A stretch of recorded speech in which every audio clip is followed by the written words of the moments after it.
Hey y'all, welcome back to the channel for Akati Grant Writing Services. My name is Latwan and I'm the owner and trainer at Akati Grant Writing. And in this channel, I provide smaller and newer nonprofit leaders with free resources about the grant writing process so that you guys can be successful in adding grants to your nonprofit's fundraising strategy.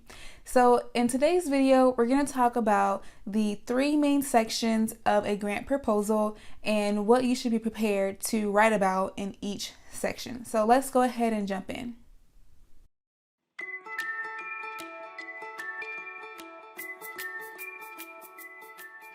The first main section of a grant proposal is the organizational background. So the way that you talk about your organization's background could be different depending on the grant application that you are submitting and the grant maker that you are requesting funds from.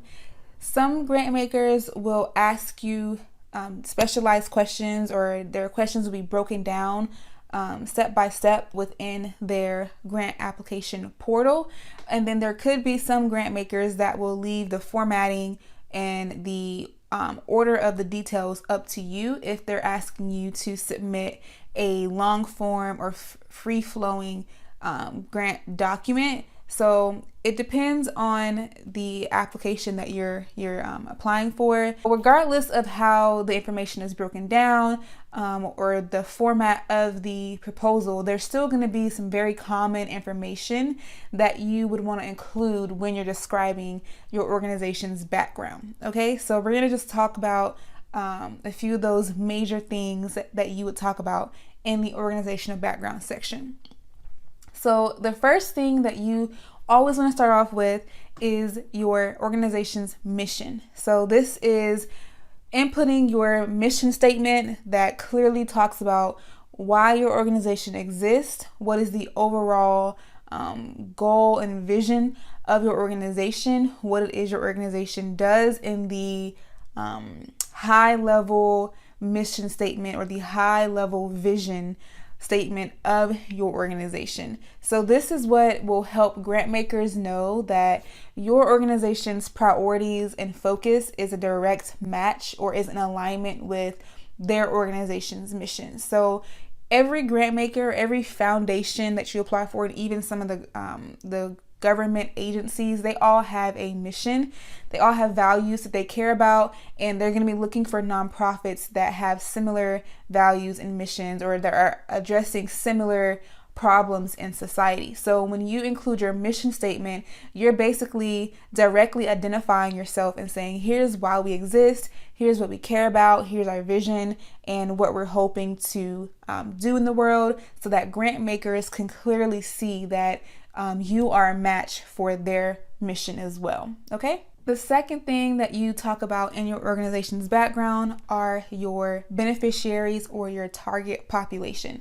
So this is just basically connecting your mission to the specific people in society, or the specific audience in society that you are benefiting or that you are serving through your organization. So just giving the details about where they're located, their demographics, and just sharing a little bit of background about the people that you are serving. So if you're serving a specific age group, so if you're focusing on youth, making it blatant to say we specifically work with youth in the age range of 12 to 18, those who are in middle school or high school, or if you work with a specific section of the adult population, being clear about who in society it is that your organization is benefiting. So that way you are connecting the high level mission to the specific people in your community or in your society that you are hoping to benefit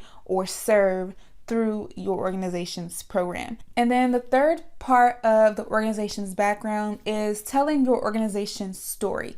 Now this is really important because it helps the grant maker see how you started, what the initial inspiration behind the foundation or the founding of your organization, and how you've been able to progress and grow or impact your community since you first started. So this is where you would tell the story of who the founder is, what inspired the founder to start the organization, any of their own personal experience that has led them to start this organization. And then from there, you can tell about, the beginnings of the organization and some of the experience or some of the accomplishments that the organization has had since it first started to now. So this is where you would talk about any accomplishments, any major impact that the organization has been able to make from the time it first started into now, and just kind of telling the story of what that has looked like and being able to provide concrete evidence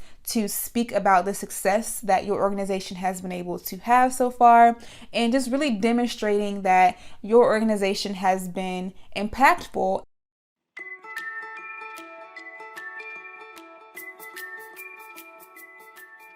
So after you talk about your program's background and you just introduce the program and talk about your story, your history, and any accomplishments or success that you had thus far, then you would go into talking more about the specific program that you are requesting funds for. So if you are a newer, smaller nonprofit, you may only have one major program, but there are organizations out there who have more than one program underneath the umbrella of their organization. So when you're asking for grant funds, you're most likely going to be asking for funds to support one individual program. When you start talking about your program, you want to make sure you are giving information that describes the design of the program, which is basically talking about, what actual problem or specific need the program is going to address, and then how you're going to go about doing that. So again, there could be multiple different ways that you could go about sharing this information, but we're going to just talk about the four main segments of the program design or the program details section that you would be asked about in a grant proposal. So the first thing is your need statement. So this is basically where you would go back to talking about the target population or the beneficiaries that your program is designed to serve. So in your need statement, this is where you include evidence and data that specifically demonstrates or talks about the problem in society or in your community that you are wanting to address or provide a resolution to. So it's one thing to just say, that an issue exists, but it's a completely different thing to then provide the data and the statistics that verify or that really speaks to the significance of the issue that you are wanting to address. So your need statement is basically where you just talk about the significance of your program, the experiences of the people in the community that you are wanting to serve, and just kind of telling that story to show why it's important for your organization to exist and why it's very important for your organization to be meeting this need.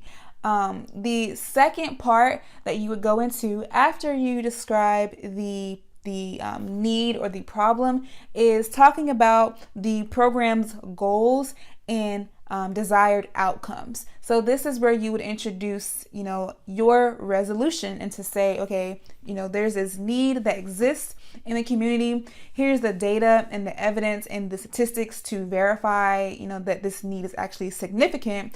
And then going into attaching and saying, okay, because this goal or because this problem exists, the goal of our program is to change that. The goal of our program is to provide this resolution that will lessen that problem or resolve that issue that our target beneficiaries are experiencing. Okay, so there's the goals, which is the high level overarching resolution that you are presenting, but then you also want to speak about your specific outcomes, the long-term outcomes and the short-term outcomes. So this is the impact that you're wanting to make. This is the change. So basically where you would say, our beneficiaries, they start our program experiencing this problem, but through our program and by the time they, complete our program or after, being involved in our program for X amount of time, we want them to experience this specific change so that this problem is no longer an issue, or this problem has been lessened for them. So then after you talk about their need statement and the outcomes, then the third thing you want to talk about is your approach or your methods and the specific activities or actions that you will take to make sure you accomplish that goal or bring about those desired outcomes. So this is where you would go into giving more detail about, what specifically are you going to do? This is the how. So you've said, here's our goal and our outcome, and then you would go into speaking about how specifically you're going to do it. So giving details about any activities that you have, any interventions that you have, what specific services do you provide to your beneficiaries, how specifically are you serving them, how are they getting involved, or what specific events or actions will you be taking, what activities will you be implementing to make sure that your program is actually accomplishing the goals that you said you want to accomplish. How will you ensure that you are actually going to bring about this change that you want to see in your beneficiary's life? And then the fourth thing that you would speak about in the program details section is your evaluation. Okay, it's not enough to just say, here's our program goal, here's what our program is going to do, and then, leave it at that. You would then follow that up by saying, and then here is our evaluation plan. Here's how we plan to evaluate and measure our success to confirm at the end of our program period. So, every 12 months, were we successful? Did we bring about the change that we initially said we would bring? Did we accomplish those outcomes that we initially said we, wanted to bring? So this section is where you would talk about, what type of data you would gather, any surveys that you would use, any, external consultants that you would want to bring in to help you, evaluate the success of your program.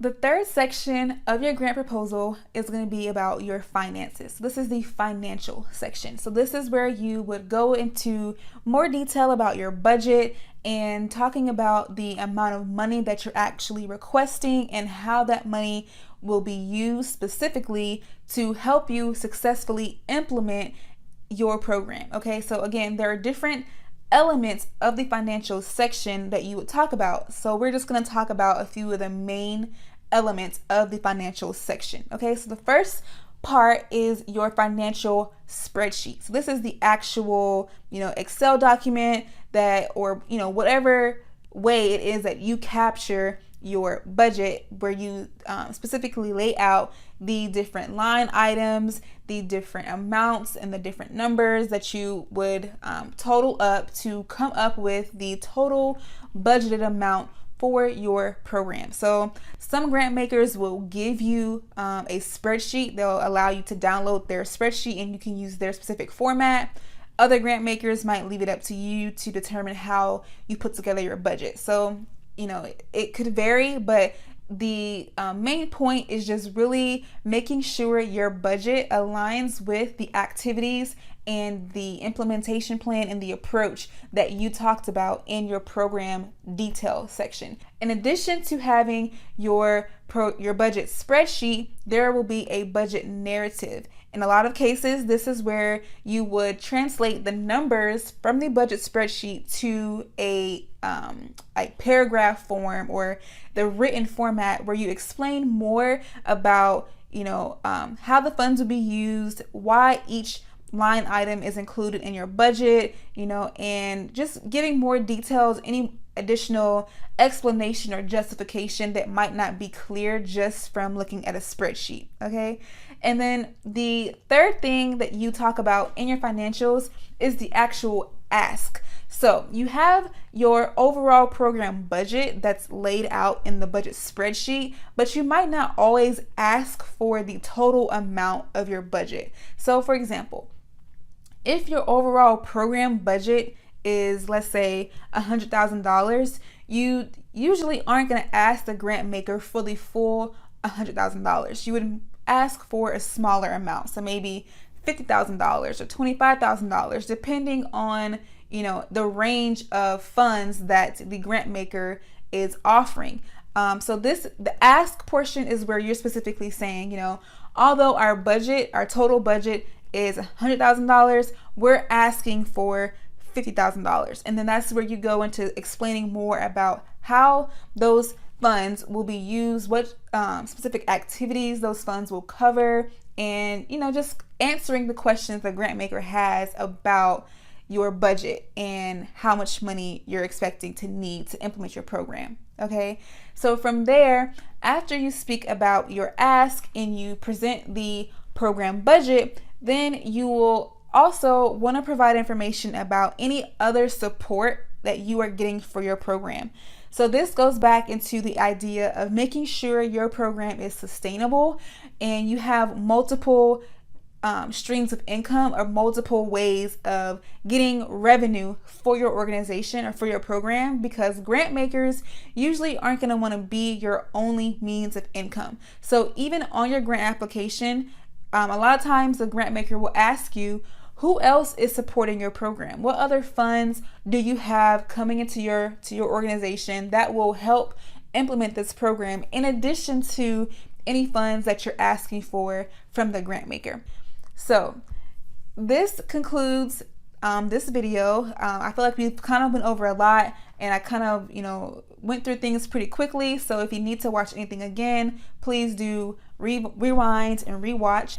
If you want to learn more about in-depth training that you can get to learn more about what it means to be grant ready, the steps you can take, and the strategies that you can use to be grant ready and to be successful in the grant writing process, there's a link in the description box where you can sign up and enroll for our digital training. And you can also visit our website to learn more about our services and connect with us on social media. So make sure you check that out. Be sure to like and subscribe to this channel so that you can be notified when we post our future videos, so that you can get more in-depth information about how to be successful in the grant writing process. Okay, see you in our next video.